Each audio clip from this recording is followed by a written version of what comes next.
So first thing that we're going to do, if anyone is watching this video, it is about particle effects in Unity. Super cool. We are not really going to be doing any coding during my portion of this tutorial. So yeah, we just wanted to try out something that was a little more laid back, I guess, especially considering like this time of the quarter and time of the year is kind of like crazy for everyone. So the first thing I'm going to do is I'm going to change around my oh, and by the way, if anyone has any questions for me throughout this, please like interrupt me and say it to me, because as we've found in previous tutorials, it is pretty difficult to see the chat when you are sharing screen. So feel free to interrupt me. I'm just changing around my view a little bit because I want to have this full area here for the screen so we can see all those juicy particles going. Please follow along with me, and feel free to. And we're going to set up a little scene so that we can start to see our particles. The way that this tutorial is going to work is I'm pretty much just going to walk you through a lot of different things that you can do with the particle effects that are built into Unity without coding.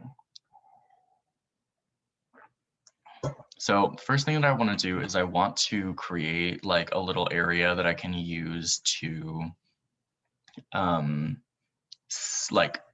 going to place some black planes down so that we can see our particle effects over those planes, which is going to be super simple. So all I'm going to do is go into game object, create 3D object plane. Then we have this plane here.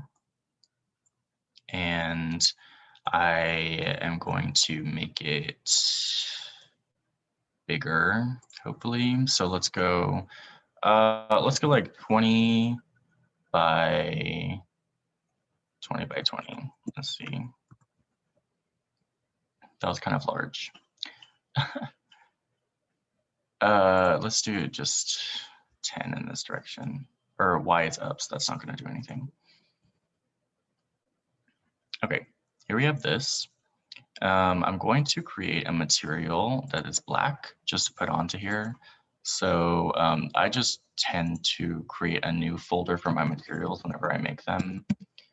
You can feel free to put your material that you create right now into whatever part of the project you would like.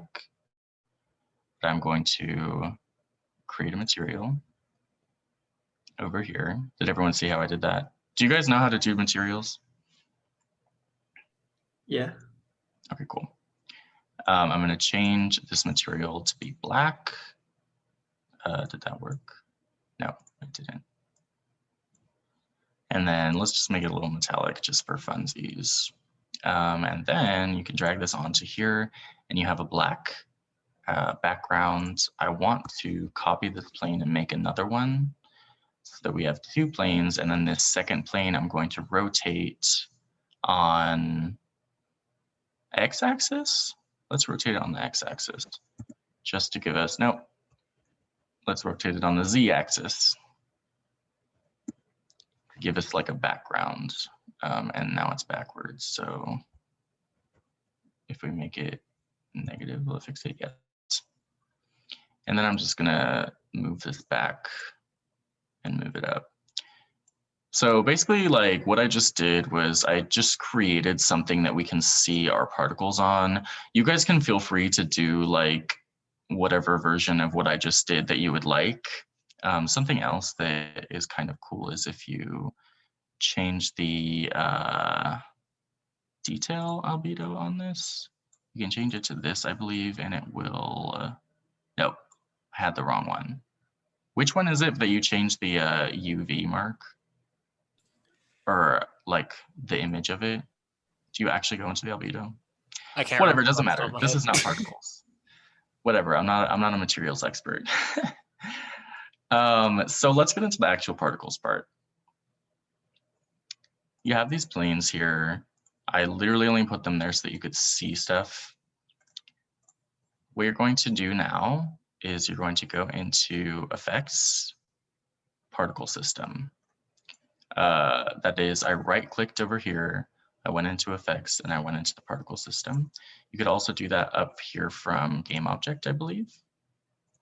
And what you'll see gets created is this cute little thing with like bubbles coming out of it almost. So adjust this however you would like. What is our game scene? Okay, we're not going to use the game view because I don't want to deal with moving the camera into a nice place. Something which is cool about the particle system is that, hold on. I don't like these orange things on it, so I'm going to go into gizmos and unselect selection outline. That's going to make it so that I can see clearly the particles, okay? Does anyone have any questions at this point? I don't know if I went fast or slow or what. Where did you go to gizmos? Where's that? Up here at the top right-hand corner of the scene view, this drop-down arrow on gizmos, if you hit selection outline, it's going to get rid of that like annoying orange outline on whatever you have selected, which is sometimes useful, but in the case of particles right now, I just want you guys to be able to see the particles clearly, so I'm removing it. Thank you. If you select anything that's not on this little particle thing, you'll be able to see it nicely here. Actually, I'm going to go back on what I said before on not showing the game view. Where's the main camera? Hold up. Why is this in a super weird place? Is it like behind something? Oh, is it that these are in weird spots? They are in weird spots. No, they're not. What the heck? Mark, do you know why I can't see things on the camera right now? That had to do with the fact that you were messing with gizmos? I don't think so. I only changed the selection gizmo. I can even see. Yeah, okay, you're right. I do need to. We do a rotation on this. Basically, okay, here we go. I just want to orient my camera so that in the game view, I'll be able to see the particles because it's like fun to be able to look at them in the game view. Okay. And it is too far back. Okay, there we go. Now we can see our particles. So if you switch to game view after orienting your camera, you'll be able to see what we see in the game view. Okay, I got a little bit distracted on what I was about to say before, which was something you'll notice about the particle system is that these particles are moving in the scene even though there's nothing happening. So normally in the scene view, like nothing is simulated, but they made an exception for the particle simulation because they know that it's something that while you're working in the scene view, you want to see how it looks. So if you want your scene view to behave as normal, where nothing is moving when you're not playing the game, you can stop the particle effect down here. So if you have your particle system like selected here, you will get this little pop-up that is going to give you a little bit of functionality of things that you can do within the scene view to help you work with your particles. So if you press play, the particles will start going again. If you pause, they'll freeze. If you restart, it's all pretty like self-explanatory. This is also cool because it's going to give you information about how many particles you have on the screen for this particular particle system. And there's a few other things that you can change around in here, which like we don't really need to worry about. So yeah, just an FYI on that. So when you're working with particles in Unity, there are a whole bunch of different, I forget the term, but basically like attributes over here in the inspector, which you can modify in order to create a really customized effect. So spoiler alert, what I'm hoping to do by the end of this tutorial is teach you guys how to make fireworks using the particle system, only like no coding at all. So yeah, hopefully we get to that. Particle systems curves is something that I'm going to minimize right now because it is not really something that I'm going to go over with the scope of this tutorial. So if you want to get rid of that little square down there, you just hit these three things next to it. I'm sorry, 3 dots, and you can minimize that window so that you have a better view of all of these options here. So if anyone went to Athena's art tutorial on post-processing, wait, can I just get like can someone like shout out if they went to that tutorial? If not, like I won't bother mentioning anything from it. Yeah, I did. Okay, cool. So this one is similar in the sense that you have all these tools at your disposal, which you can work with, which gives you like a lot of functionality without needing to do any of the code. As we've mentioned, though, and as Mark has mentioned, you are able to do a lot of the stuff I'm about to show you guys in code as well. If you go in and access all of these like members of the particle system and modify them in a script. I feel that some of this stuff can be like just as confusing because there's just so many options, and I spent some time like looking at these, and it's just I still feel like I know literally nothing about it since there's just so much there. Yeah, there's definitely a lot. So hopefully, like when you come out of this tutorial, you'll have you'll be more comfortable with all the different options that there are. I'm not going to go over every single one of these because, to be honest, like, you know, I don't even know all of them. But I will go over, I believe, a majority of them. And there's some of the options that you have here are like really not going to be relevant to you for the majority of the time that you're working with particles. So I will highlight the ones that are like usually important, and hopefully that'll kind of demystify this whole tool for everyone. So in order to get one of these components to start working, I forget the actual term. I don't believe they're called components, but I can't remember what they're called off the top of my head. So I'm just going to call them components. There's the particle system itself, which you cannot turn off. All of the other ones you can turn off. Wait, can you turn this off? Yeah, you can. If you hit the check mark next to one of the like components listed here, you will just remove any of the editing options that you could have were you to check it. So yeah, 4 of them come pre-loaded, which are the particle system, emission, shape, and renderer. And these are all pretty like useful things for you, tools for you to be able to use. So the particle system itself is maybe one of the most robust ones, and it's probably like, you know, the basics of what you need to be dealing with if you're dealing with particles in this capacity. So the first thing that you see here is duration. This is a number of seconds that you are having your like particle simulation take. So basically for the purposes of this, it just means that your loop is 5 seconds long. If you uncheck the loop, you'll notice that these things are going to stop coming. But if you check it, then they will start going again. Oh, I'm sorry, they won't start going. I have to play it in order for it to go. If you have something that's like, say, a torch, that is an example of a particle system that you would want to be looping forever. But if you have something that's more of like an explosion that you want to see only happen once on the screen, that would be an example of something you do not want to loop. So if you have it looping, as soon as you hit awake on this particle system object, you're going to start a process which just continues until either your game object is destroyed or the particle system is turned off. If you set it to not loop, you're going to have a single almost animation play when your game object with the particle system turns on. So if I turn off the loop and then I stop it and then I hit play, it'll go once and it'll stop.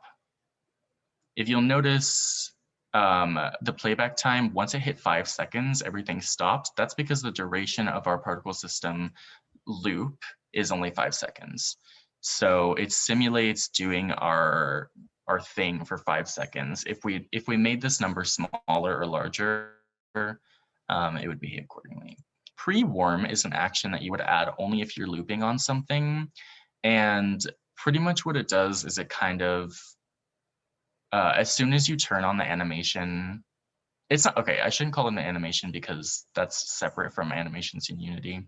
As soon as you turn on the particle effect, it's going to look as if it has already been going. So if I turn on pre-warm here and then I hit play, you'll see that it starts in the middle.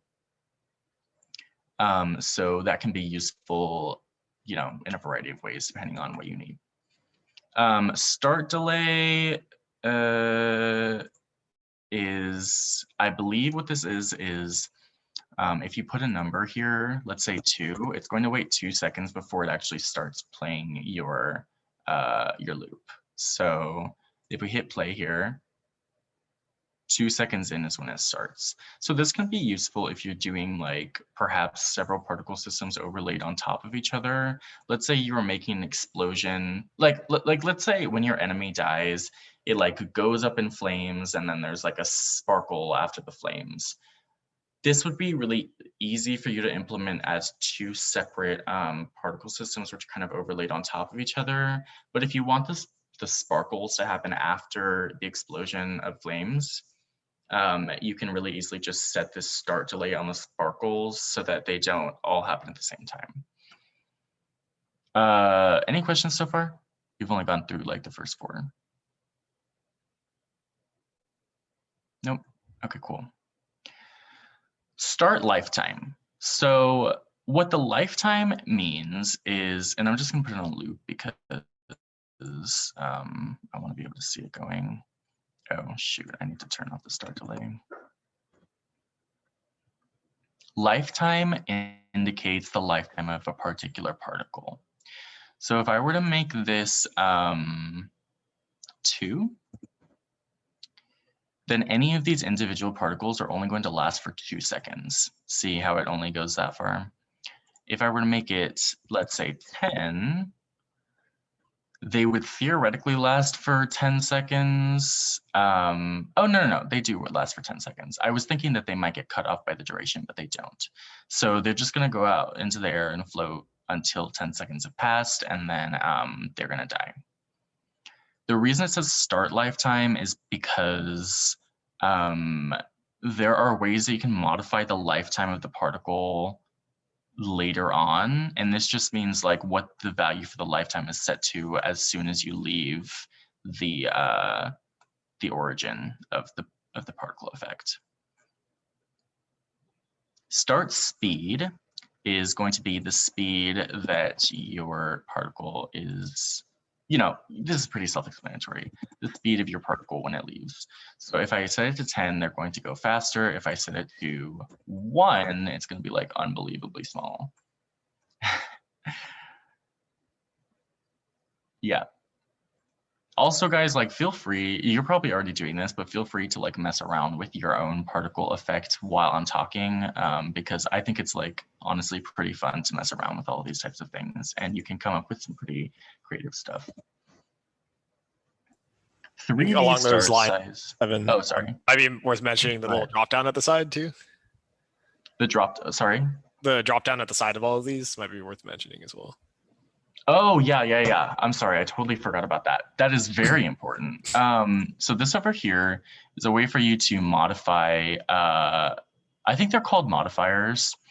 So a lot of the time when you're making a particle effect, you want there to be some element of randomness in it, because it's going to give it a lot more of a dynamic look, and it's going to make it look more natural in some cases. It's going to make it look more cool in some cases. So on the right-hand side of like the majority of these options over here, you have the ability to put a modifier on something. So you can do a curve. I personally find it pretty difficult to understand curves, so I'm not going to go over that right now. But a really cool one that you can do is random between two constants. So start speed, before we had it as 5, okay? But we can have it be a randomized value between 2 and 7, for instance. And then if you watch, we're going to have particles come out at different speeds. Why are they not? That wasn't very obvious that they're coming out at different speeds. Let's do 0 and 10.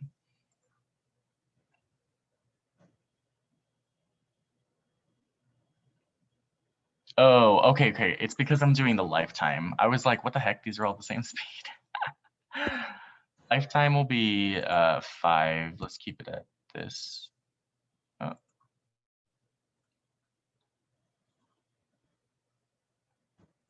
Sorry, what I meant to do was change the speed, random between two constants. So if we do, what did I say before? 3 and 7. You can see that there's a big discrepancy between the speed of some of them. Why does this still not look like there's much of a difference? No, there is. Okay, so here you have like some slower ones and then faster ones going up to the top. Okay, so if you go with the curve option, you have a bit more of control over how you do it. But like I said, I'm someone who doesn't understand these curves very well. So that's something that like I would have to look further into in order to give you guys. Wait, Mark, are you good with curves? I believe what it does is it like based on what your curve is, it chooses. It's kind of like a random distribution, and based on, or no, it's not like that. It's essentially like it chooses a random value between 0 and 1, and then based on where that lands, it sets that value based on the height. Right. Okay. So it's like a weighted random. Yeah, exactly.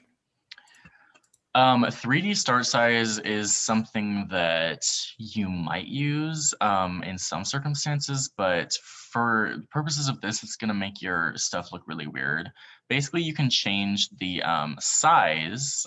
Well, first I'll show you regular size. If you change the start size of something, let's make it a random value between 1 and 3. As you can see, we have different size particles coming out of here. If you do 3D start size, that's really dubious in my opinion, because you end up with stuff like that, but you might have reason to do it at some point. So basically, all the 3D start size does is it allows you to change like each of the 3 dimensions on your particles as you see fit. Same with 3D start rotation, is that might be more The 3D stuff is useful when you're using like a mesh as a particle. So if you had like a cube that's emitting, for example, then you could like vary it in different directions. Even then, like, why would you want your cube to be like weirdly long? Well, I mean, like, if that's the effect you're going for, where you have just a bunch of like randomly shaped rectangles, for example. That's true. And I'll get to sorry, I guess like rendering shades or meshes later. If anyone is wondering what he's talking about with rendering meshes, that is an option that we will address. Sorry, did I interrupt you, Mark? Did you have something else you wanted to say? No. I was just correcting myself because I said rectangle instead of rectangular prism, but like that's not relevant. And now I'm just spending more time correcting myself again. Okay, Mark. So yes, you can also modify the rotation. However, since our particles are like the same no matter which way they're rotated, that's not going to matter, or that's not something I'm going to show you guys right now because it's pointless. What have I got here? Start size, rotation, start color. This one is fun. I love doing this. Random between 2 colors. I'm going to choose 2 pretty colors that I want to do because it's going to make it look amazing. And you guys can feel free to do whatever kind of particle effect you would like in terms of the colors. So if you choose the random between 2 colors option, it's going to basically create a gradient between the 2 options that you've chosen, and like pick a random value on that gradient. So since I just picked the like blue and pink, some of them turn out purple. You can also do, what does random color look like? Is it literally just any color? Wait. Oh, you get to like choose. different colors that you can put into the random color bank, I guess. Random 22 gradients is going to basically give you just like more options over the color here. But anyway, you can change the starting color of your particles with this tool. Gravity modifier, so you can cause gravity to affect your particles if you would like. As you can see, if I put it at 1, these particular particles are not fast enough to withstand gravity there. So I'm going to put it at, let's say 0.5 and see how that works. They're still too slow to get it, so I'm going to change their start speed to be just 10 for all of them. And then you can get literally like, this would be a cool way for you to create a fountain in your game if you wanted to. Like with little to no effort, this literally looks like a fountain. So yeah, I'm gonna lower the gravity modifier. A lot of like working with this tool is you just kind of fiddling with different options until you get something which satisfies you. Actually, I think I'm gonna turn off gravity. Simulation space. So this is an interesting one. If you have local simulation space and you move your transform of your particle system, your particles are going to stay in line with that transform. Basically, the anchor of where your particles go is going to be to local space, meaning their reference of movement is whatever, like wherever the transform is. If you set it to world instead, ignore that weird effect that just happened. If you were to move it around here, your particles are instead bound to, an anchor, which is the world itself, as opposed to being anchored at having their movement be in relation to the transform. So I will keep it at world for now, just because I think this is fun. Simulation speed. This is a way for you to change the speed of everything going on in your particle system. Basically change the modifier on the speed. So if I were to put this at 2, everything would go twice as fast. If I put it at 3, it would go 3 times as fast. Note that this is like still going to be reflected in your game. At first, when I was learning this tool, I thought that this was just something that like you could, when it said simulation, I thought it just meant like what you see when you're in the inspector or in the scene view, but this is actually changing the real speed of the particles that are going to show up in your game. So yeah, another thing that you can do, I believe if you change this one, it's only going to change it locally and it won't change it in actual play. Is that true? Let me just verify that. I don't know, I like did not pay enough attention to see. Whatever, just keep it at 1. Where was I? World space, simulation speed, delta time, and scaling mode. To be honest, I don't really understand these ones too well, but you don't really need to worry about them. Oh, okay, scaling mode is basically like, if you have several particle systems childed to each other in a hierarchy, if you were to change the scaling of one of them in a higher, like in a parent position, whether you want to affect its children as well with that same scaling option is something that you can decide here with this option. But honestly, you don't even really need to use it. I had a real quick question. What's up? Say I want to like create a fountain, as you were saying earlier with the yeah. So say I want to create like a fountain, and one way I could do it is like just speed up, make the simulation speed like 10, now the particles move fast. Would that be like how you would do, or would you want to like increase the lifetime and the start speed and how many spawn per time, all that, or is just increasing simulation speed a valid way to do that? So I believe if you increase the simulation speed, it's going to also increase the gravity, or like the speed that gravity comes at. But as long as you can achieve the visual effect that you would like, it's totally like a valid way to do it. So let's test it Okay, out. so there's no like, it's not like because simulation speed, I did it and it just felt too easy, like hacky. It felt like Oh one yeah, of those no, things no, where this people whole like, tool that's is a bad hacky. practice. Yeah, I'd say it just kind of depends on your application. So like a useful thing for like simulation speed would be if you have like a character attacking, for example, and you have some buff that makes it attack faster, you'd want your animation to sync up with like the speed of that attack, right? So you'd Right. put a modifier on the simulation speed so that it runs faster essentially. Mhm. Whereas if you're doing something like a static fountain, it's probably better practice just to keep it at 1 constantly and mess around with it Mhm. relative to that. That is a good Okay. question. And honestly, it really is kind of like whatever comes down to what you think looks good, especially for like something that's static like a fountain. It doesn't really matter. But yeah, at least in my opinion, I think better practice would be just to keep it at 1. But again, Okay. whatever I will efficient say is. that's true. You do want to try and keep your simulation speed at 1, like generally.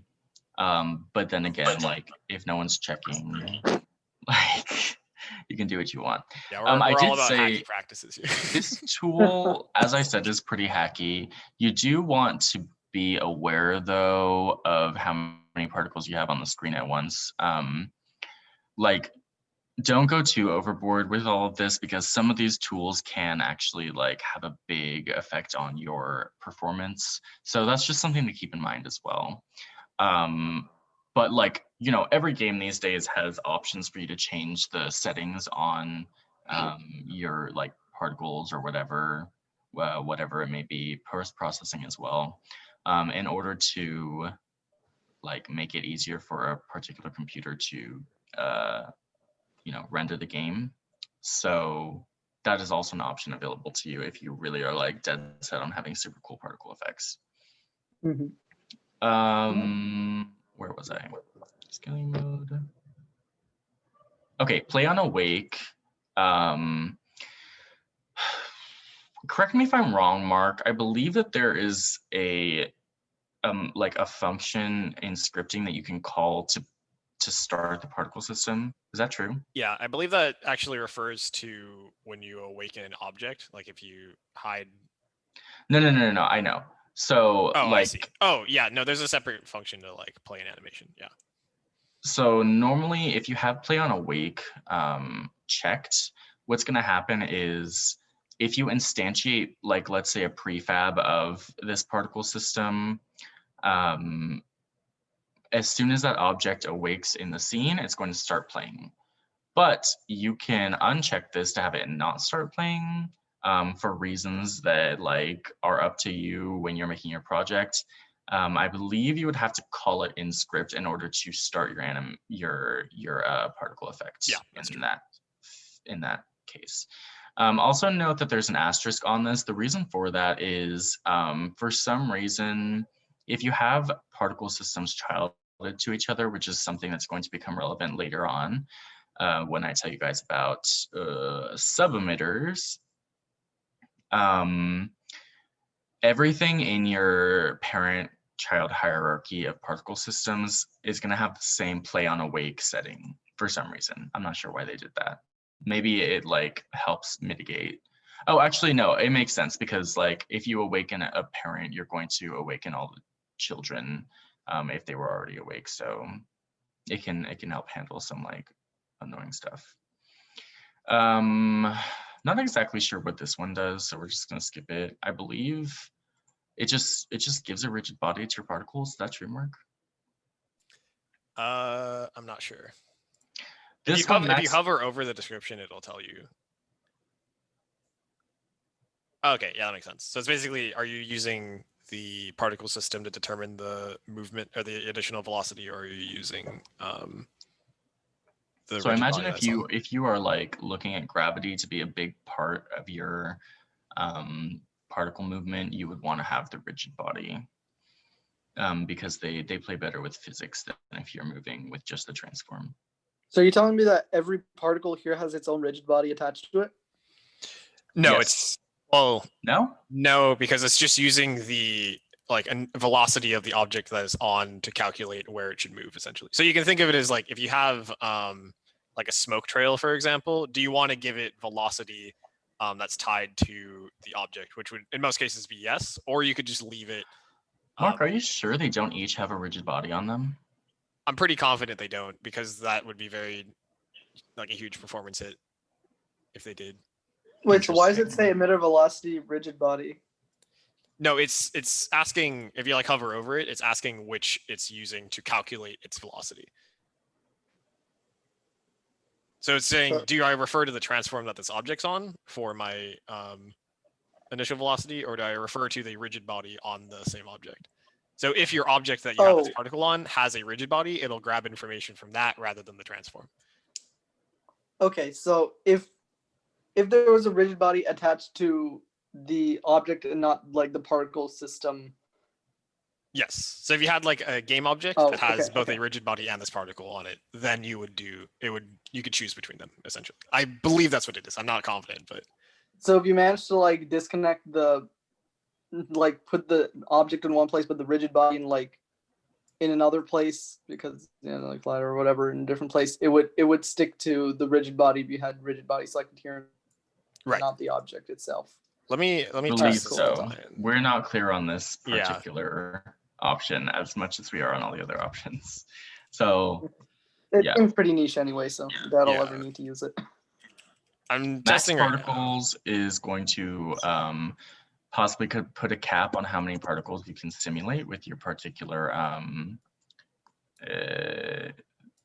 thing. The reason that they're coming out in bursts right now instead of every time the fifth one is going, why is the next one not coming out? Is because we have a 5-second duration, I believe. Is that true? I think so. So it maxes out the number of particles, so it's saying like wait until the previous ones are gone. Oh yeah. Okay, I'm sorry. It's waiting until they've died. Sorry, that was the brain fart of my fault.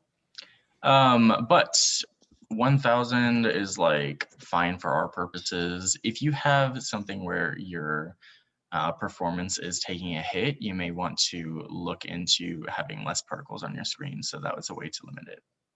Auto random seed basically makes sure that every time you play it, it's going to be different. If you don't have a random seed, you can have like a preset.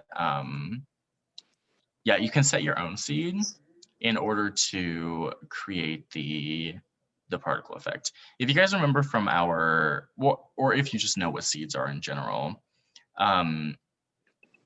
basically you're going to use, like your random number generator is going to take in a seed input in order to determine how each and every one of these random objects is being generated.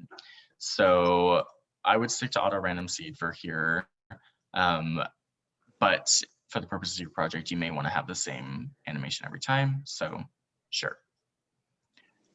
Stop action. This is going to like tell you what to do when there's no more particles left on the screen. You can cause it to destroy the, are they still moving, or is it just an optical illusion? Oh, okay, anyway. If you were to do destroy here, oh wait, actually I don't want to do this option because then it's gonna actually destroy this object, I think. Basically, if you run out of particles on the screen and there's no more, which might happen because you're not doing a loop or something, it'll destroy this object, which can be helpful if you have a lot of those types of objects on the screen, or being simulated in your game, and you need to keep track of, or you basically just like are not going to use it anymore, so you need to make space in your storage in order to deal with that. Culling mode, what does this do, Mark? I don't actually know what this does. Hold on. Choose whether to continue simulating. Oh yeah, okay. So if you're off screen, like sometimes you want to save, you know, performance by making this not simulate. but you could have reasons to do it the other way as well. So basically that's what this does, is it changes it if you're not on screen. Ring buffer mode, I forgot what this one does too. Oh yeah, well, it basically does what it says right there. Hover over it if you, on your own time, if you want to look at it. For the rest of these, I'm not going to go as in detail as I did for the particle system, because these are all kind of like the basic stuff that you need to know. But there are a lot of other options that you can deal with, and these next three are like probably second tier importance after the particle system itself. So I'll go through. Emission is going to dictate how you are emitting your particles. So if you want to, right now we have rate over time set to 10. And what that means is each second, 10 particles are being generated. If we set this to be 5, you could have fewer particles go out. So if you want to have like a sparser or a denser particle effect, that would be how you do it. If we did 100, let's see how that works. Oh, that looks awesome. I love that. Sorry guys, I kind of nerd out over this tool. I think it's so fun to just like look at the particles as we're doing them. Let's do 20. Actually, I'm going to set this to 0 so that I can demonstrate rate over distance. Rate over distance is an interesting option that you can add, which actually sets it to generate particles not like based on how much time has passed, but rather how much distance the transform has covered. So if you set rate over distance to 10 and then you move it like this, for each 1 unit of distance you've gone, it's going to generate a particle. So if we did this at, let's do 1, it'll do that. And as we, were talking about before, these options also have the modifiers on them. So if we want to vary the like performance of this particular option, we can if we want.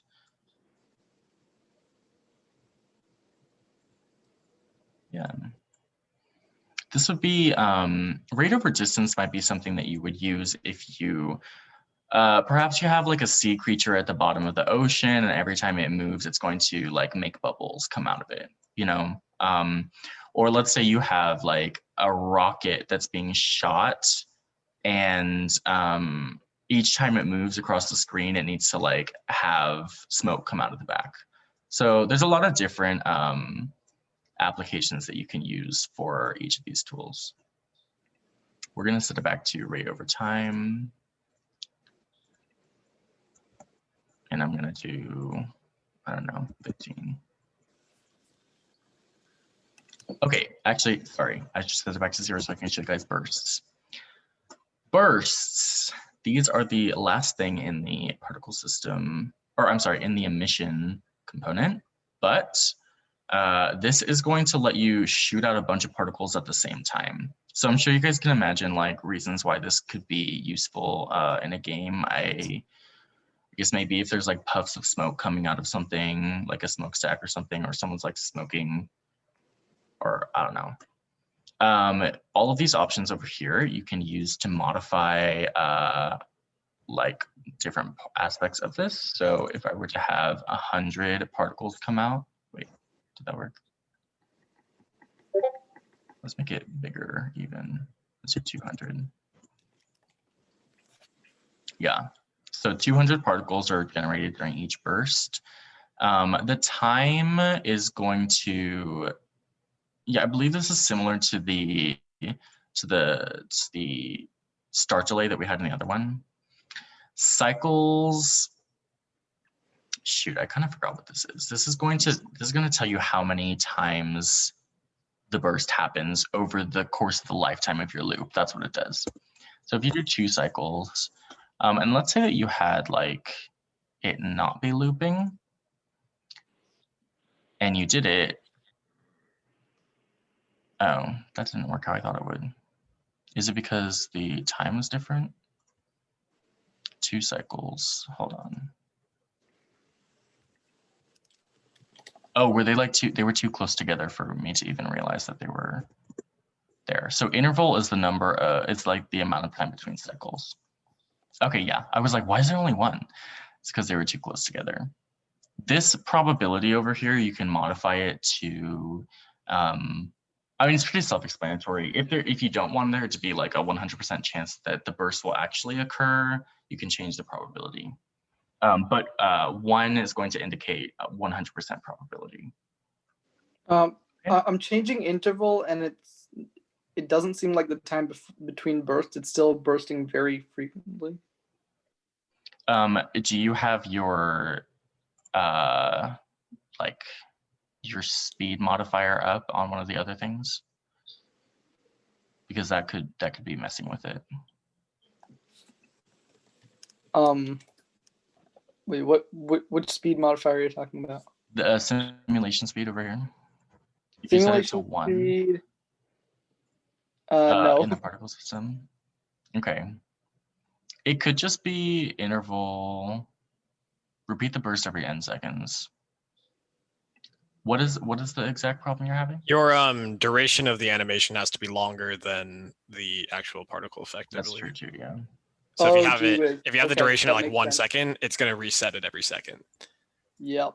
That's what's up. Thanks. Yeah, because I was just trying to figure that out too. Also, if you want to be stupid and hacky, you could probably set like a max particle limit, and then like make it emit way too much every second. So that's also a way you could get bursts if you want to be stupid and hacky. But you could also just make bursts right here because it's super easy. I think I've done something similar to that actually. Yeah. No. Stuff like like that, we like were pops getting up. bursts Hacky before when gang. we did that as well. So each of these 3 things in the emission, you can do any or all of them. We're just going to stick to no bursts and a 15 over time. But if we wanted to, oh wait, okay, hit play. If we wanted to, we could do, for instance, both rate over time and rate over distance. And that would cause them both to simulate. So here we have them normally going over time. If we move, more come out. Okay. So any questions about the emission like component? Yeah, just to clarify, so the burst is like, it's like, it can be like a series of, I guess, like explosions kind of thing. Like, Yeah. it like I don't know, I think I got a little confused because I was thinking of the burst as the individual like those puffs that you're emitting from your system. But just to clarify, I think I get it now. It's like a burst can be like just like a quick like series of like, I don't know what else to call them. Burst like the basically just means like X number of particles will be generated at the exact same time, as opposed to what's going on right now, where they're all set over like, 10 per second or 15 per second. I believe they are equally distributed over the 1 second, those 15. But if you have a burst, the literal definition of that is having, in this case, it would be 30 be generated at the same time. Does that make sense? Yeah, I think it was just like a little weird thing with how it was set up over there, but yeah, I think I get it. Okay, cool. Any other questions? Cool. So let's move on to shape. So maybe you're one of those people who's like, well, Evan, I'm annoyed that all of these particles are just going up into the air. How come they're not going in a different place? And I'm like, well, funny that you should ask. There's a whole component for that. So if you were to change the shape that's listed here from cone, as you can see, we have this cone. And this is kind of like what is causing all of our particles to go up in this direction. But if we were to change it to, say, sphere, oh my goodness, everything is going out in every direction equally. So you have plenty of different options as to what you want your generator shape to be. If we did, let's do a box. They're all coming out of the top of the box for some reason. If you did a hemisphere, they're all going to, it's you know, half of the sphere. So they're all going in all directions, but it's only up directions. You can also do a custom one with mesh. So if you already have a shape that you created and you have a mesh for it, then you can set that mesh to be here. Something else you could do a rectangle, say, and then they're all coming out of there. But then you also have the option to modify any of these shapes as you see fit. So as you guys know, these tools up at the top left corner are going to allow you to like change any object that you have in your screen in terms of scaling or like changing the transform. Basically, you can modify the transform of this little shape right here, which is generating your particles using these tools. So this is going to let you change like the vertices, or I think this is shape specific editor right here. But then if you go into this one, this is your classic transform position changer. This one changes the rotation. So if we wanted them to go down, perhaps, we could do that. This one changes the scale. Let's do that. Oh, I made it gigantic. Wow. So when I make it gigantic like this, you get kind of this cool effect where they're all really like dispersed. And this kind of reminds me of like a forest in a Zelda game, you know? So really versatile what you can do with the different types of effects that you have here. For instance, if you wanted to make it like rain or something, you could have a rectangle like this. You could put it up at the top, and you could set up your particles so that it creates rain. Wait, let's just like try that for a second. How many,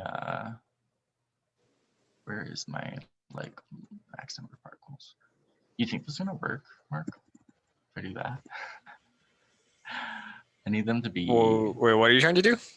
I'm trying to just make it like rain these particles. Oh yeah, so bump your emission to like an insane amount.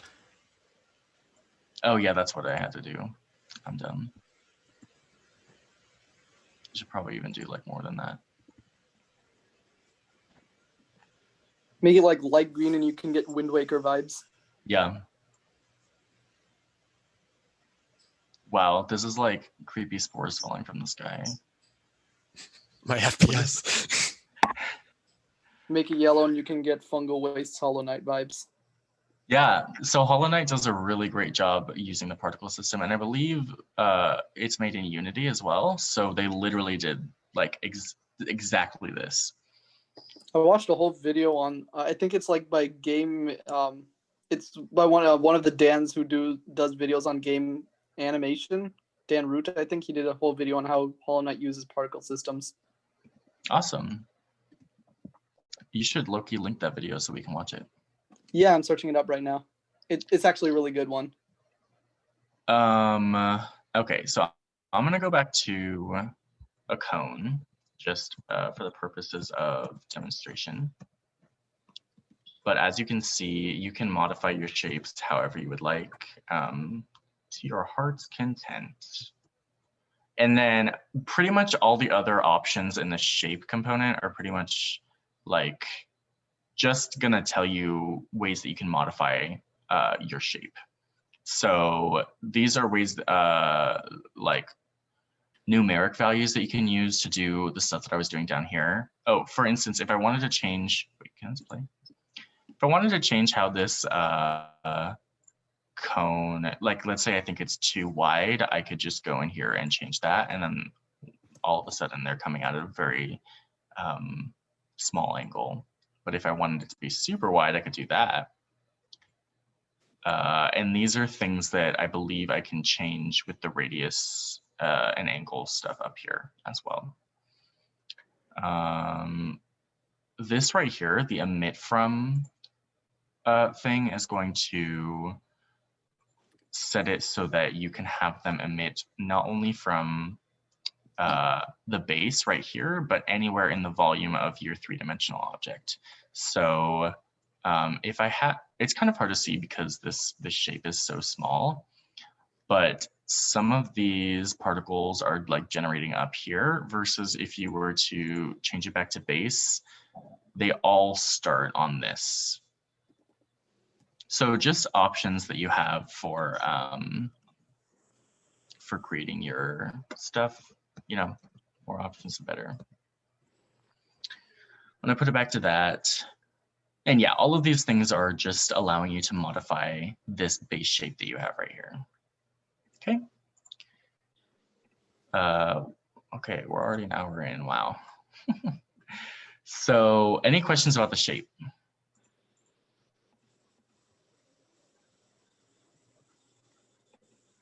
Nope. Okay. Anyone want to add anything at this point? Mark? No, sir. Cool. I'm out of water.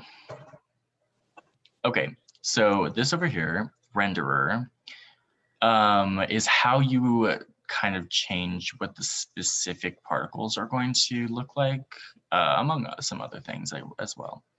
So this right here, this thing that says billboard, essentially is telling us, oh shit, billboard. Billboard is mapping each of our particles as a 2D object. Something that you might have noticed or you might not have noticed at this point is that no matter which way you look at these, it's the exact same sprite. And that's because they are actually rendered in 2 dimensions to face the viewer as opposed to being a literal 3-dimensional object in space. Although, like, to be fair, that's kind of hard to tell with these particular objects because they could just as easily be spheres. So let's change it to something else. If you want to change what your particles look like, you have to go into material and choose different material. There's a bunch of preloaded materials that should be available in your project. If you choose something like this, which is just a default 2D object, it becomes a lot more clear, the thing that I was just mentioning, where no matter which way you look at them from, they are always going to look the same because they're just 2-dimensional objects facing the camera. Honestly, that aesthetic looks really cool though. Yeah, I agree. And you have the freedom to customize these however you would like, depending on what materials you have. So if you have any kind of sprite, you can turn each and every one of your particles into that sprite. But if we were to change it to, well, okay, let's change it back to this first. If you change it from billboard into mesh, then you have the ability to put a mesh, choose a mesh. So right now the default mesh is cube. If you have a custom mesh that you've made, you can do that as well. As you can see, what's currently happening is there's all these little invisible cubes being spawned right now, and each face of the cube is showing this material, default particle system. So it's just an image of that on each side of the cube, which looks a little trippy and kind of looks cool. If you were to change it to, say, a sphere, you'd have the same thing, except it's the material is mapped onto the sphere and the way that materials are mapped on the sphere meshes. If you'd like, you could make like a custom mesh. If you wanted to have each of these look like little bananas or something, like you could do that as long as you had a banana mesh. Is this going to be like a performance hitty thing? Like, is performance going to decrease drastically because we're no longer doing just 2D sprites? Performance will take a hit. I don't know if it's going to be like a huge hit though. Yeah, it's relatively minor. So typically when you're doing a particle effect like this though, you have that in mind that like it will have a performance hit. So you'll use a mesh with like a very low triangle count because it does have to essentially render a ton of different meshes. Yeah, as we touched on in one of our previous tutorials where we talked about meshes with procedural generation, if you guys remember, every vertex on your mesh needs to get rendered. So that is what's going to like take a hit to your performance. As Mark said, if you have something that is like a really low poly mesh that you can use here, you should, because like in the majority of cases, your particles are going to be too small to even really look at closely in the first place, you know? So yeah. But if you guys notice, we are using a 2D material right now on our 3D meshes, which is, I mean, you can do that if you want this effect, which is kind of interesting. It's like a little ghostly thing on the spheres, but you can also put like any material onto it. So I'm not going to do, actually, wait, let me see what'll happen if I put that material. New material. It's going to blend with the background if you do that. Yeah. So something that I was unable to figure out is how to make the material, well, it wouldn't even matter right now because it's black, but let's say that you chose a white material. It's unaffected by the color changes that you've made like in other parts of the renderer. And I actually don't know how to fix that off the top of my head. Mark might know. It's something that you could definitely like change if you are working with shaders, but yeah, if you would like, you can create these little random 3D cubes with kind of like a yucky material on them. But just so you know, you can put these 3D materials onto things. This is like a weird looking one as well. Oh, that's super cool. I think your material has to have like a color modifier on it to enable that to happen. I'm not certain though. That actually looks really I cool. think you're right, actually. I think that's true. How do I like put my own image on these? Because like I click on material and I have like the squares and all, but how do I get my own thing on there? How do I like get a material on a sprite or whatever this is? Have you set your image that you've uploaded to be a sprite? Or have you like, I think that you might need to go into the settings. I import an image. Oh, do I do texture type sprites? Try that, and if that doesn't work, see if there's some. You'll have to make a material out of that sprite essentially. So you'll turn that image into a sprite specifically, and then put that sprite on a new material that has a sprite renderer on it, and then put that material on the particle system. It's wait, the material has to have a sprite render. What? Sorry. All right. Like a default type of material that is just. Let me see. So if you set the shader to, okay, make a new material. Got it. Set the shader to sprites. Shader to sprites. Just default. Sprites default, okay. And then you can dump a, oh wait, sorry, I might be doing this incorrectly. I'm doing this off the top of my head. It might be under particles actually. Let me see. No problem.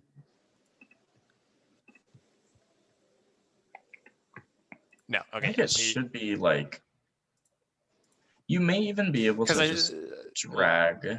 I think you can just drag the image onto that material and then it should do it. So let me like find a random. Drag the image. Okay. I don't have like an image on me that I could. Okay, no, that is not what happened. Okay. I just added the image to this thing.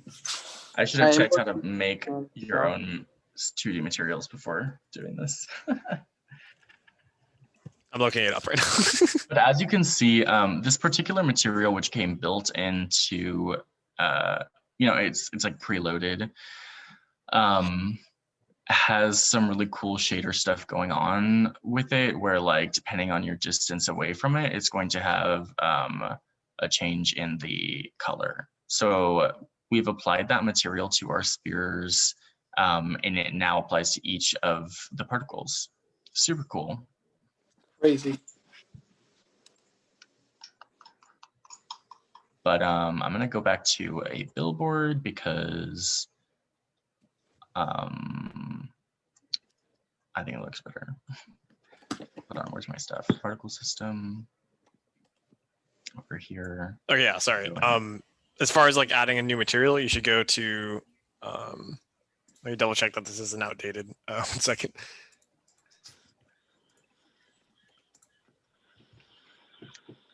Never mind. I'll get back to that. Sorry. Okay. So something else you'll notice is that you can put these 2D materials onto 3D objects if you would like. And sometimes it gives you really interesting effects. So these are still spheres being rendered, but they're rendered with this 2D material right here, the default one, which doesn't have anything to do with like shadows. So you get this kind of cool, weird looking polka dot effect. And if you were to change your sphere into cubes, you get the same thing where there's no depth to it, but you can still see that they're cubes. All right, the rest of this stuff, I'm just gonna kind of gloss over because it's like not gonna really be that relevant for us.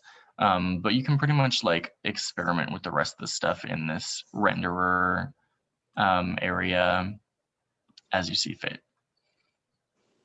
But I'm going to move my stuff back to be 2D. Oh wait, billboard and material default. Yeah. Okay, any questions about that? To be like quite honest with you guys, I'm not super confident on any of this stuff in here, so like please don't ask me about it. Any of this, like this other stuff, it's basically gonna let you like change. For instance, there's stuff that lets you change what order your particles are gonna render in, and also like put in some other settings with regards to the materials that you put on. But yeah, any questions about the stuff that I've done, or just general questions?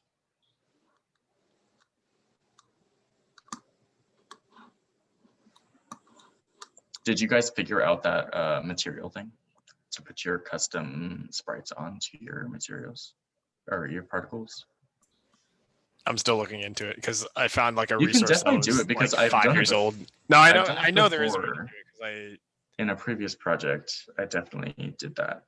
You know, like anywhere where I see like any of the cool effects, like fire or whatever, Mm-hmm. you got to use that. So I'm like, I wouldn't be asking if I didn't think it was like kind of important. Yeah, you're right. It is important. It just boils down to like how to make your own material, which is something that is like, oh, LOL, we like forgot.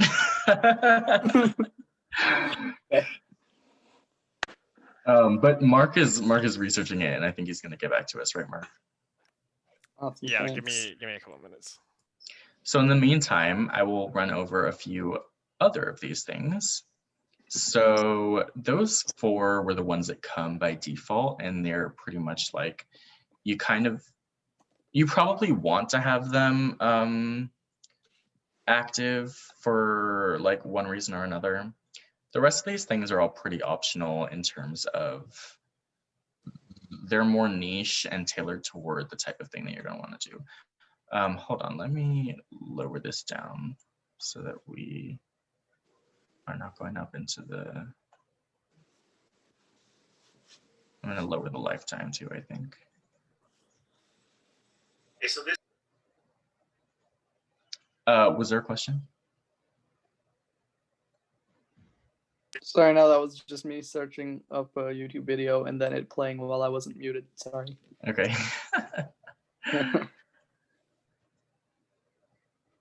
So a few of the ones that are left over, you'll see ones that are listed something over lifetime. So velocity over lifetime, limit velocity over lifetime, force over lifetime, color over lifetime. Color over lifetime is one that I really enjoy because it deals with, it's a really easy way to deal with something which I hate, which is the fact that if you look up here, all of these things just kind of blink out of existence once they're gone, okay, which I think looks not so good. So if you check color over lifetime, you'll be able to set a gradient, which is going to like, here, let me delete this one so that I make it for you guys. This gradient is going to apply to your the color of your particles over the course of their lifetime. So there's 4 little arrows that you see here on your gradient. The top ones deal with opacity, and the bottom ones deal with color. Since I've already set some color settings on other parts of the particle system, I'm not going to mess with the color here. This is currently set to additive color, meaning that if I were to, oh, oops, did not mean to do that. If I were to like modify this color here, it would get added on with all of its RGB values onto the colors that already exist, which can end up looking like kind of not good.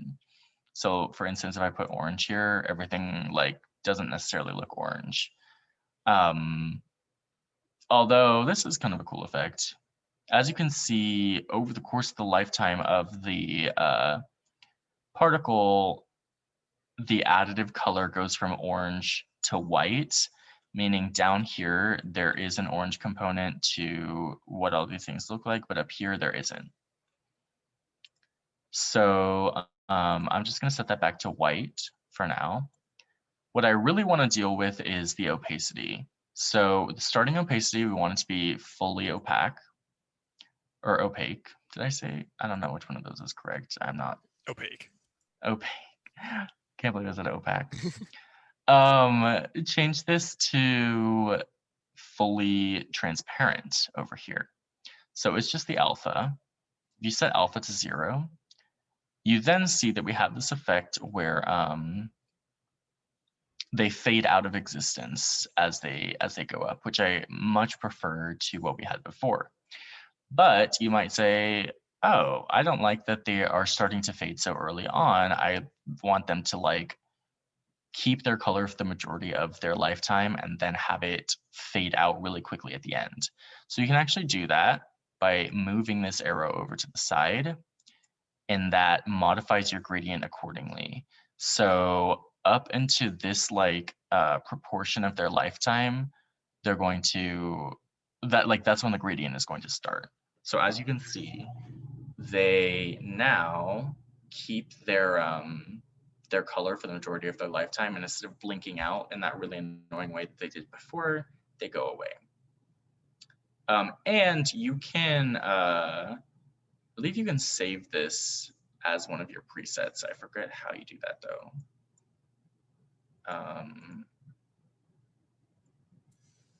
Also, I figured out how to put like a sprite as a particle. Oh, cool. Go ahead and talk about that. Wait, actually, right before you talk about that, all you have to do is hit new, and it saves this as a preset. So now if you ever go back into your gradient editor, you can just choose this gradient again. Okay, go, Mark. Yeah, okay. So make a new material. Have an image ready as well. If you have, just like look up like a fire texture or something like that. Yeah, I got one. Yeah, so make a new material. Hold up, I'm like walking myself through this too. Make a new material, set at the top, the shader should be a sprite, and then depending on what you want it to do, probably just default works. So it's like a default sprite renderer. And then you can just drop the image onto, or sorry, no, let me back up. Okay, what I had done is I had put it onto like a particle renderer and then put the albedo as the image that I had, which does not seem to be working when I set it to that. 1 second. All right, let me get back to you on that again. Sorry. Okay. Cool. I did it kind of backwards. All right. Mark, are you not able to just create a sprite material and put it on? You should be able to, because that's how we did it with the like this is literally a sprite right here. Right. I'm doing something wrong on my end, and I didn't want to explain it while I was doing it wrong. So let me Okay, walk through it one more time, and then I'll actually get it correct. So the color over time basically allows you to change the color over time. Similarly, all of the other over time things, or over lifetime that is, let you change something else. So actually, let me just minimize these so we can see what's going on.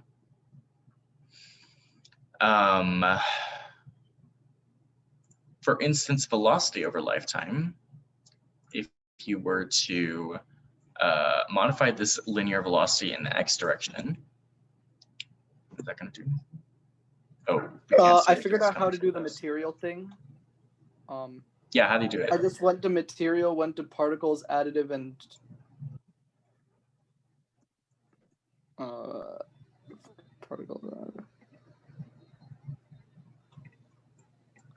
particle standard source additive. I put it in and okay. Yeah, great. It works now. I'm glad you figured it out. We should have known how to do it, to be honest, but we didn't. I feel like every time I try that, I always have to look it up because it's like Yeah, it's one of those things where it's the like. annoying thing about the particle system is they change it like pretty frequently. So That's true. like when Wait, I what the first hell? learned it, I was learning like a different particle system, and then now it's like changed a bunch of times. So it Okay, varies by something went wrong. Sorry. I can only view my system from one side right now. Literally, if I view it from any other angle, it just disappears. Yeah, so that is because materials only render from a specific direction. Okay. Although I'm not sure, do you have the billboard set correctly? Hold on. Go into your renderer. Does your renderer look like this? I have billboard, normal direction 1. Material is the material I dragged in. Trail material, none. I didn't change any of the stuff below here. I didn't even touch any of these things below here. Yeah, it's the same. Yeah, I don't know why that would be happening. They only view from one angle. Yeah, like if I, and it fades in as I start turning the camera. Yeah, I'm having the same issue. That has to do with the way that it's rendering reflections, essentially. Or not reflections, but like the lighting processing of it. I'm trying to figure out how to disable that. Is it, Also- does Which it I have think to has do to with do like with the reflective lighting rendering. settings on your material? Like, Yeah. does your material take light? Because I don't think it should. Yeah, if you set it to just like a default sprite after getting the texture onto it, which I'm not sure why I can't just like drag and drop that. But anyways, if you have a texture on it, on the material, and set the shader to just like a default sprite or even just like a diffuse sprite, then it should work properly.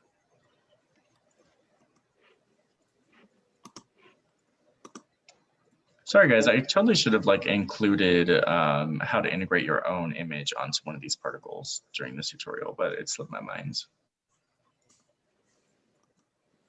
Any other, like, does anyone want to say anything else before we move on? Velocity over lifetime is going to let you change, you know, the velocity. I mean, like, there's not much more to it. If there's linear velocity right here, you can add a component in a specific direction of your, why is this showing now? This was like not annoying before. As you can see, if I put the Y, there's like a vector being added in the Y direction to each of these particles and their velocity. Something else that you can do is you can create an orbital, which, yeah, okay, this is what I think it does. It's going to make them spin, which is super cool. And then you can get kind of like a little almost DNA looking effect, which I like. Mark, I believe you can change these in scripts, right? And that's going to allow you to like. You can access every single one of these variables from a script. So if you have like certain effects that you want to like, I'm trying to think of an example. Like if you have an attack that like you want to have a certain burst of particles appear, then you can change those temporarily, then set them back. You can temporarily change, for instance, like the orbital value for Z here, if you wanted to make like maybe a tornado, which is wider at the top than at the bottom. All that stuff is stuff that you can do pretty easily in scripts just by accessing and changing these variables. Let's put this back to 0. something that I think is a little more useful than velocity over time is limit velocity over time. This is going to let you stop your stuff. You can put drag on your particles. Let's say, oops, that was too much drag. Let's do 0.06. Oh, even that was too much.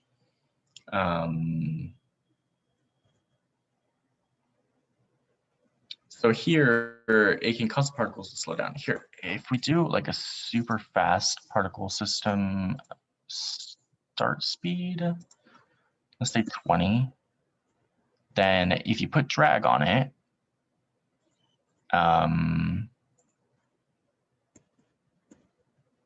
nope, that was too much drag. Then they'll all kind of like stop right around here.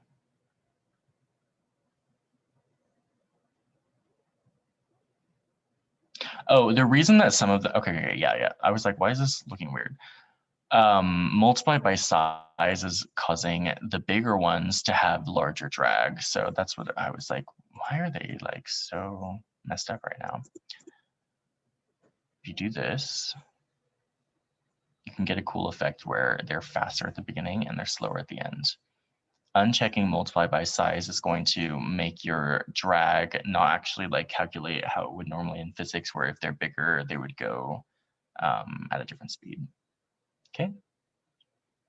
So that's limit velocity over time, which I'm going to turn off and go back and make our speed. What was our speed before? Let's just do 15. Oh, that's too fast. Let's do 10. Okay. Force over lifetime, I'm not really going to go over. Just, you can apply forces over time. Size over lifetime, this one's kind of cool, I guess. You have this, if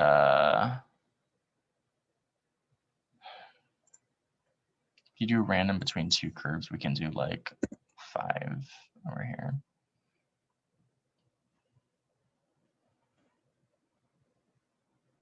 Yep. So just, you know, a large variety of effects that you can experiment with are all over here. Some other ones that you can note are blank by speed, so color by speed, and I believe size by speed. So I will go back and change the limit velocity one because I want to demonstrate this. Start speed at 20. Is that what we had before? So as it's very clear that there's different things going at different speeds right now, and we can actually modify their color based off how fast they're going with this tool. So turn it on. Let's do gradient.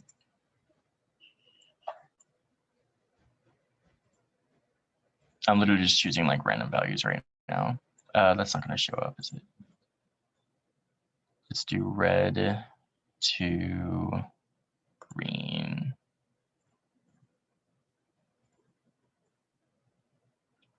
So right now everything is green because we have our speed range from 0 to 1. But if we up the range, I believe it'll allow us to do other stuff.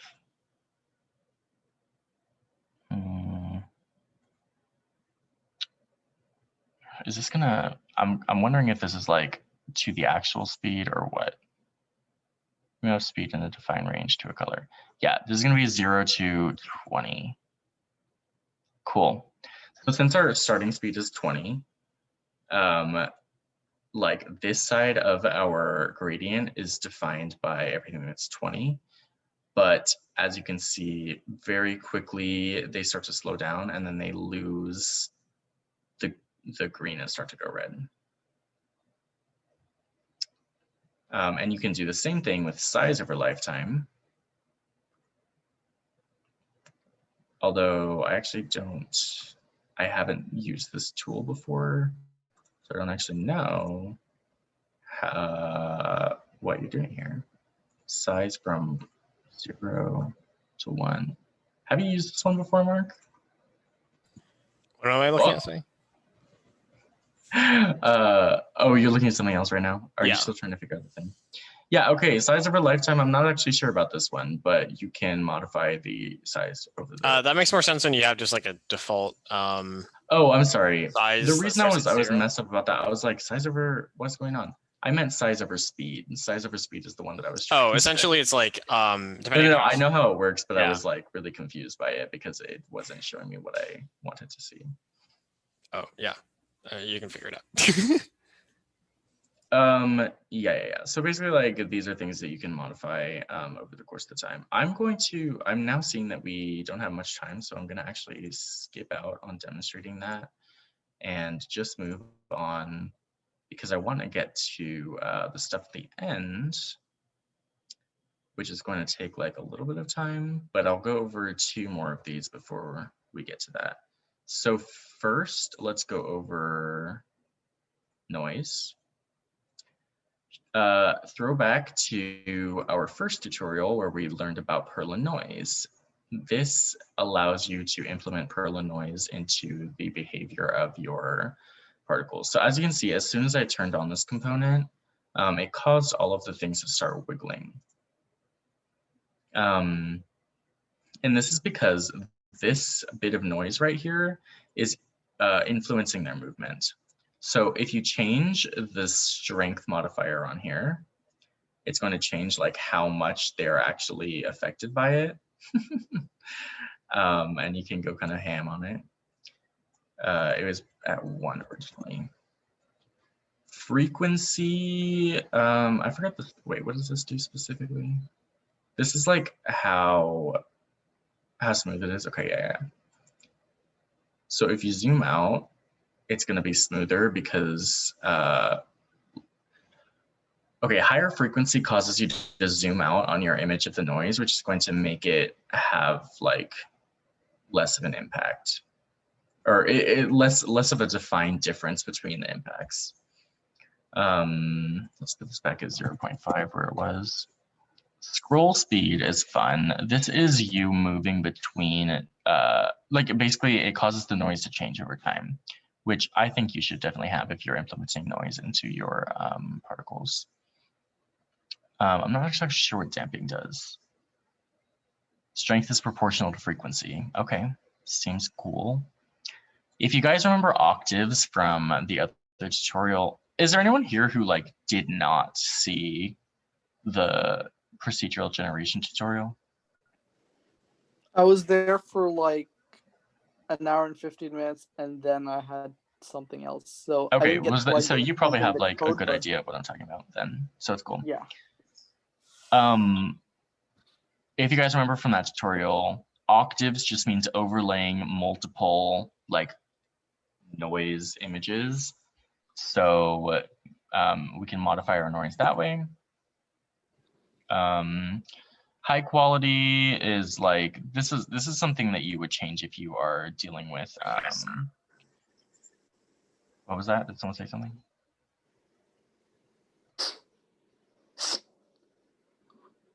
Okay. You can change the quality if you're trying to, you know, modify the performance for lower end machines or that kind of thing.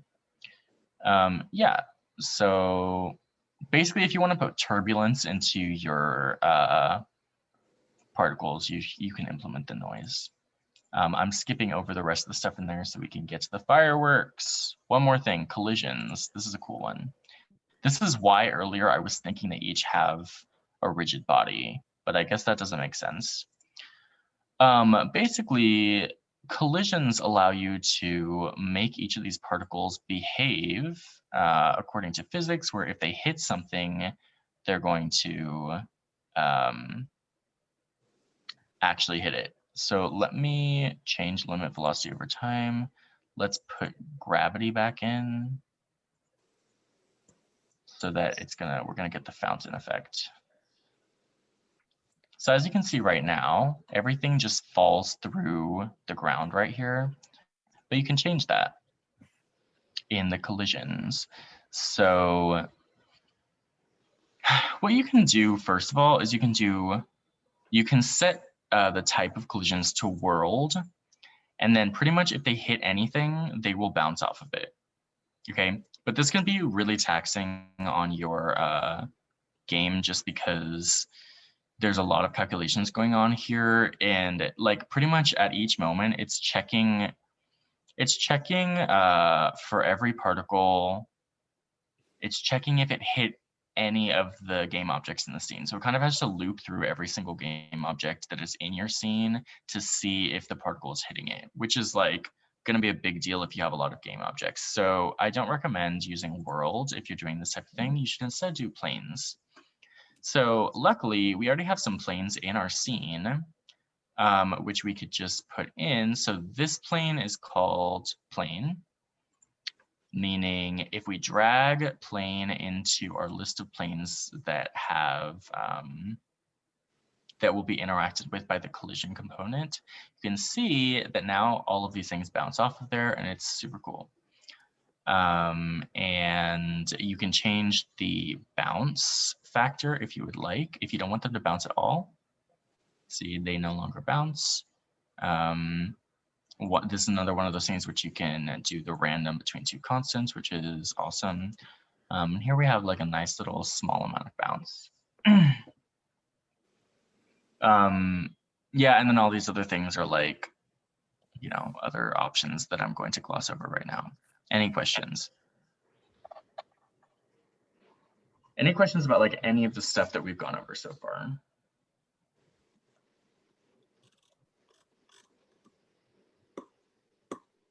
Okay, cool. So the last one of these components, which I'm going to talk about today, is the cool one, which is sub-emitters. And let me just remove the gravity modifier real quick. Or you know what, we're just gonna make a new particle system here. So this one is going to go away. We don't care about you anymore. And I'll uncheck this. We don't have to look at that square. So I'm going to basically what sub-emitters does is it lets you make particle systems out of other particle systems, meaning your particles can like birth more particle systems out of them, which is like really cool. And it's what we're going to use today in the last 20 minutes to create some fireworks. So you guys can feel free to follow along with me while I create this system, which is going to make fireworks. So first thing I want to do is make a new particle system. Go into create effects particle system. We have this here already. I'm going to move this down. What this is going to be is this is going to be the particle system which creates like the missiles that shoot up into the air, which are going to then explode once they get into the air. Okay, so in order to do that, I'm going to make the emission much less frequent. Let's even do like 1 per second. Let's up the speed. Where is start speed?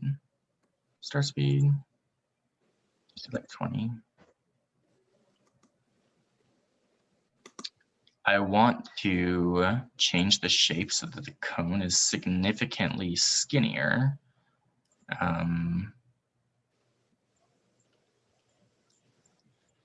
Oh, that's slowed them down. I didn't realize I was going to do that. If I do this, I can make it so that they all come out at kind of a similar angle.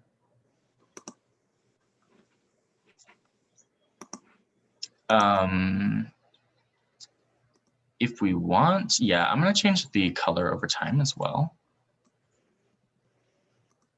And maybe I'll put some gravity on this so that they behave a little bit more like a real firework would. So 0.5. How does that look?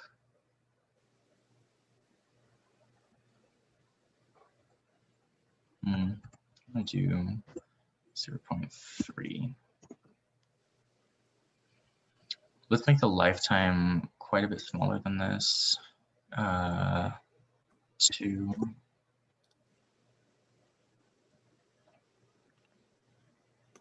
That looks good to me.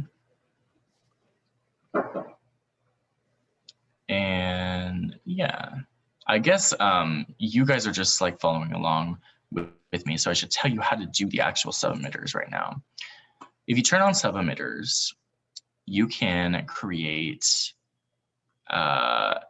like extra particle systems. The way that you do that is you need to have another particle system childed to this particle system.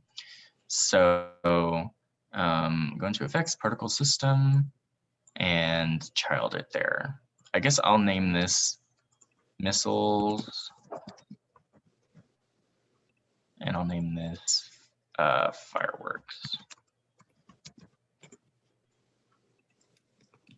So these fireworks, we're going to want them to not loop because it only happens once.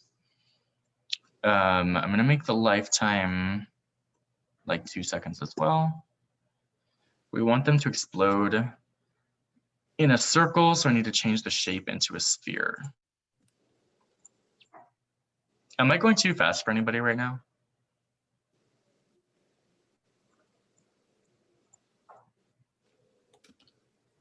Everyone good? Okay. Sorry, I just had to like maximize it to be able to see your faces. Right. So if you want to see what this is going to look like when it's running, wait, why is this like this? Restart. Make the duration probably like 2 seconds. Let's make the speed. I don't know why it is behaving that way. It should be going and stopping. Is it because it's childed? Oh yeah, it probably is. Let's unchild this for a second, just so we can get it to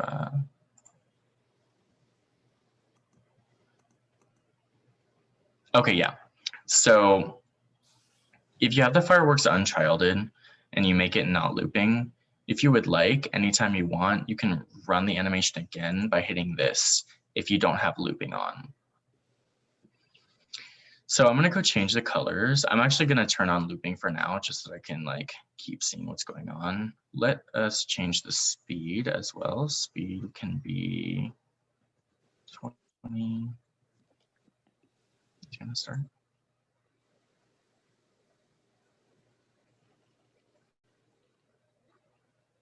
Okay, here's what we want to do. Instead of having them emit this way with rate over time, we want them all to emit in one burst. So, okay, that looks way more like a firework. Nice. I'm actually going to up this to like 100. Okay, that actually looks like a firework. Thank goodness. Start color, or we could do color over time. Color over lifetime. Let's turn this on. I want to have it fade out a little bit toward the end. So let's use this as a starting preset. And if you see that, they do fade out at the end of their lifetime. Although, is that what we want, or do we want them? I guess that's not how they would really look. So we'll scratch that.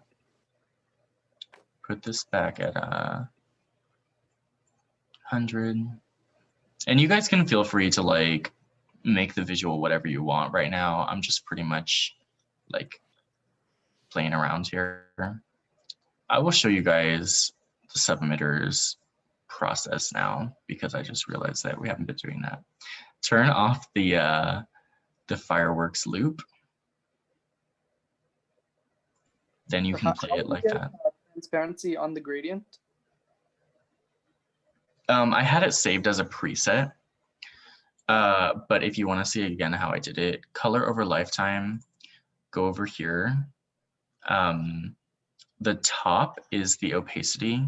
So if you hit the 1 on the end and change the alpha to 0, that's how you do it. Okay. But I actually ended up turning that off for this because I realized that fireworks kind of go out in a little sizzle instead. So I'll get back to that in a second. I just want to show you guys how to do the sub-emitter.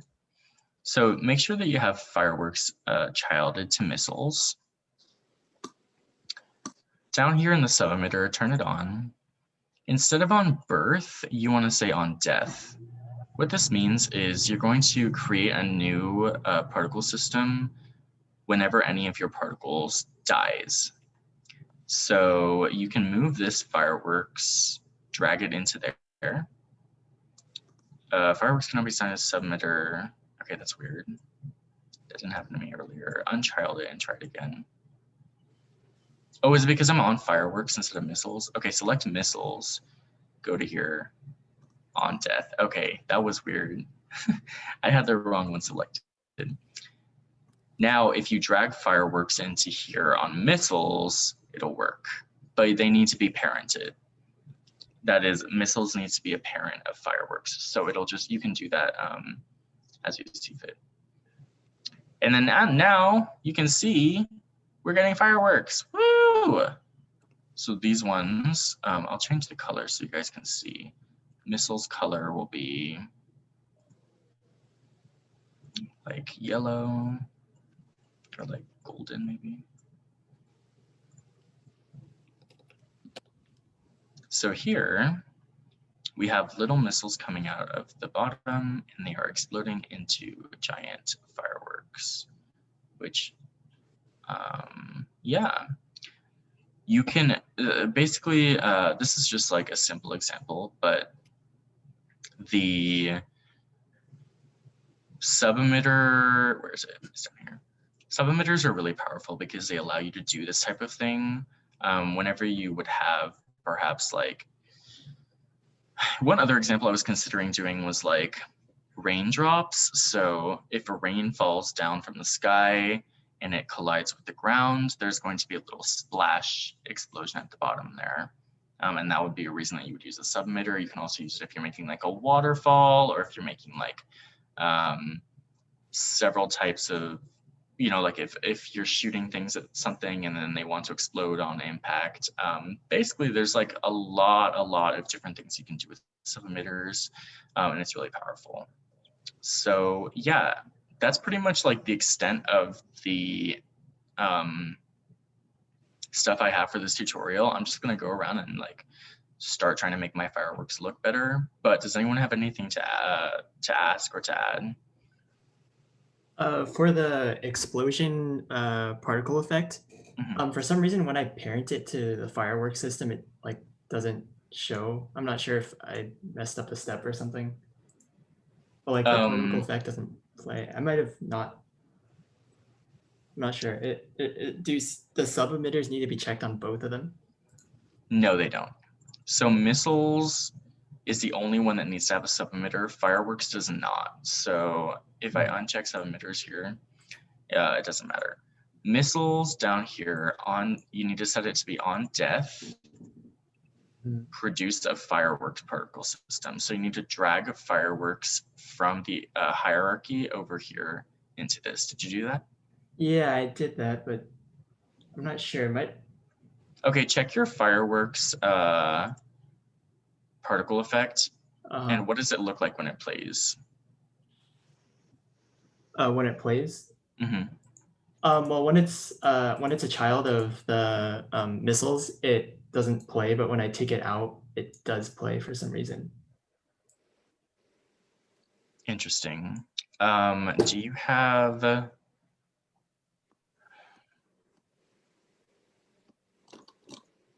Is it looping? No, it's not looping. Okay, and do you have play on awake enabled? I do, yeah.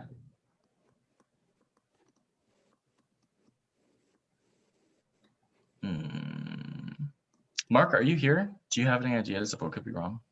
I have no clue. I could probably just rewatch the video and I don't know, go back step by step to see where I messed up. Yeah, if you would like, I can like just show you everything, like show you all of my data here, and you can check and see if it all matches. Do you want to do that real quick?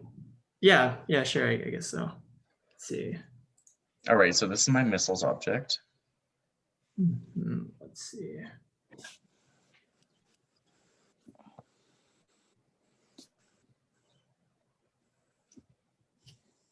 Would noise be a good thing to put on this, or would that look weird?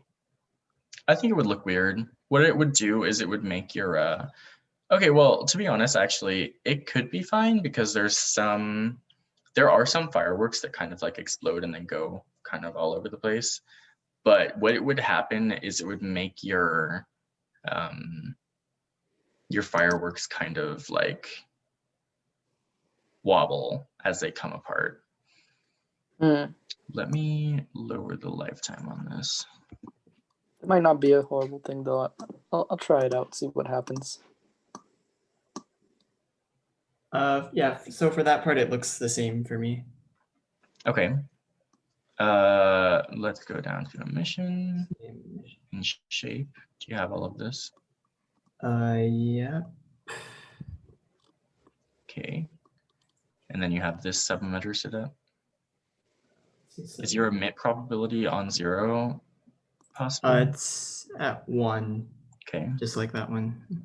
Render data, there shouldn't be much here. This shouldn't really like make a difference.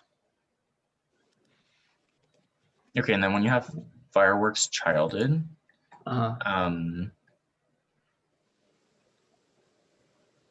you have all of this data? Let's see.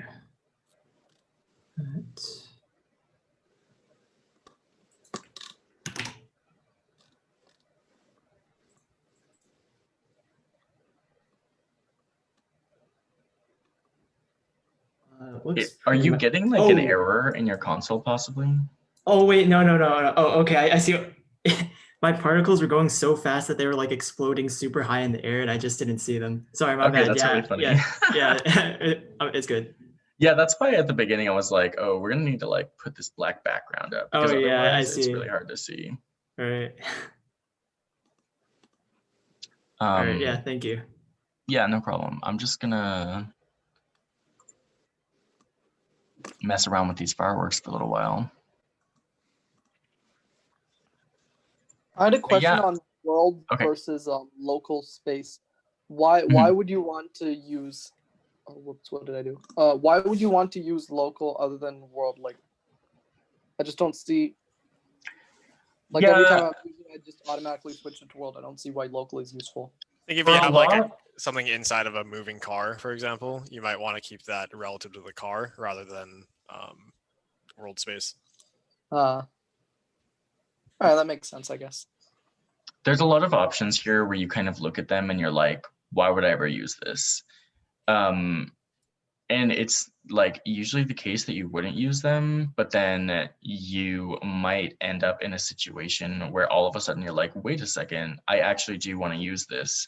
So like, and that situation comes up more than you might expect. So having the tools there is really helpful, even if they seem kind of useless, like usually. All right, that makes sense. I just find it weird that would be the default, you know? Anyway, this file looks really cool. Actually, the noise helped it. It looks honestly better. What happens if I turn on noise? I don't know. Maybe I just have weird fireworks that I've seen, but this looks pretty nice.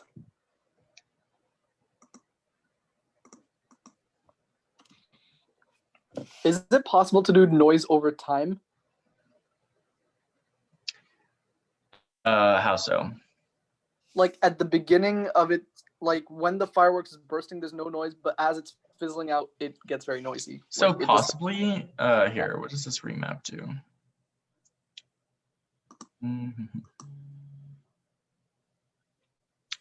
What you could do is I don't. Oh yeah, what do you have to say, Mark? The strength you could set to be like a curve, and then just kind of set it to be around 0 at the start, and then curve up to 1 at the end. I think that should work. You can do a curve? Yeah. Oh, that's awesome. All right, that's awesome. I'm going to put that in. Thank you. Yeah, no problem. Wait, what was the remap? I was just checking to see if that might be what it is, but I don't think it is.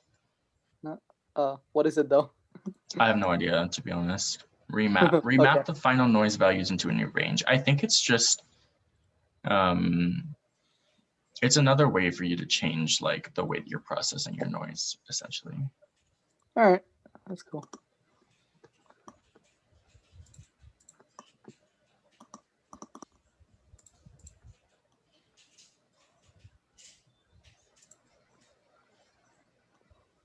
Is there a way to have each firework be a random color? Like I know you could like set a random color in the firework thing, but that'd make every particle like a random color and they wouldn't match within the same firework. Yeah, Would so you have that's to a make really multiple? great question. And it's actually like when I was trying to set up this tutorial, that was something that I wanted to try to do. I wasn't exactly sure how to figure out, like I couldn't really figure out how to do it.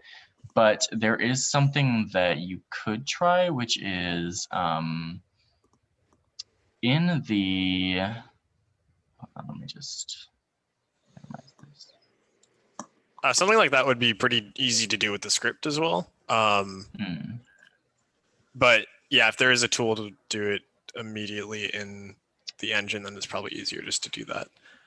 I don't know if there is, but what you can try is down here in the sub-emitters thing. You can add more particle systems to be added on. So it's possible for you to like change this to be red fireworks and then make a copy of it, which would be blue fireworks. Let's actually try that right now. Yeah, that's actually what I have exactly right now. But oh, did you? I have the probability for both of them, the 0.5, but that probability is like it's either none of them or both of them for some reason, which is weird. Oh, interesting. That's not what I would expect to have happened. Let me try and get to where you're at right now. Let's just make this blue. Make this one red. We'll name this blue fireworks.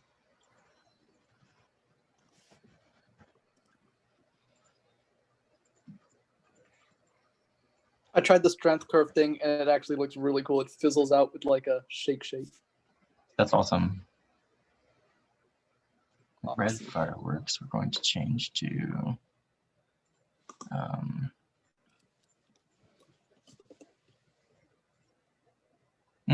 that's not the right thing. Color over lifetime.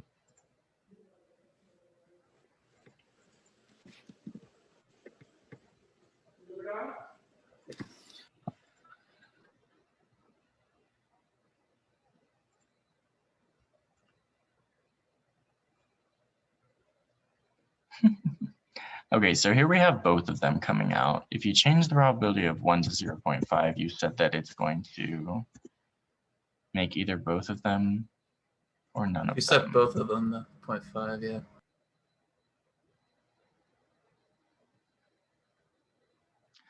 Oh, that's interesting.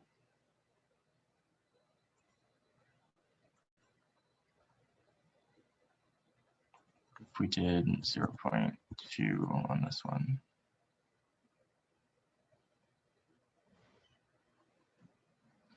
So it seems like there's like a hierarchy going on here, which is not what I expected to see. I've never used this tool for this specific thing before.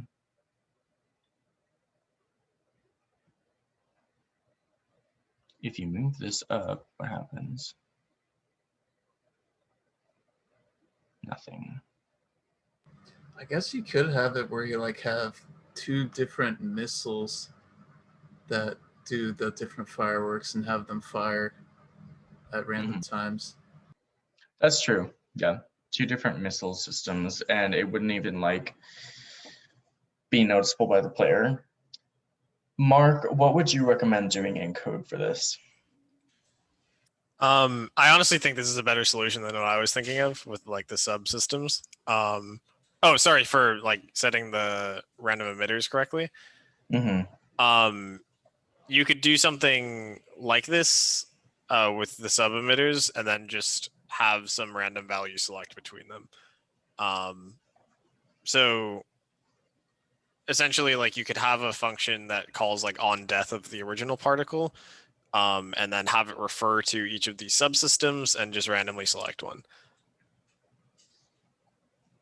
Does that sort of make sense?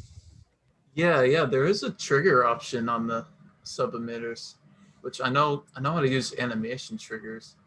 So maybe it's a similar thing. I believe it's similar. I'm not entirely sure though. Yeah, actually, I think you're right. It is similar to animation triggers. But I don't know for sure because this is such a robust tool that clearly, like, I don't know how to use all of it. But I hope that you guys got some insight on how to use it, and different ways that it might be useful. So yeah, anything else that anyone wants to add or ask before we close this one out?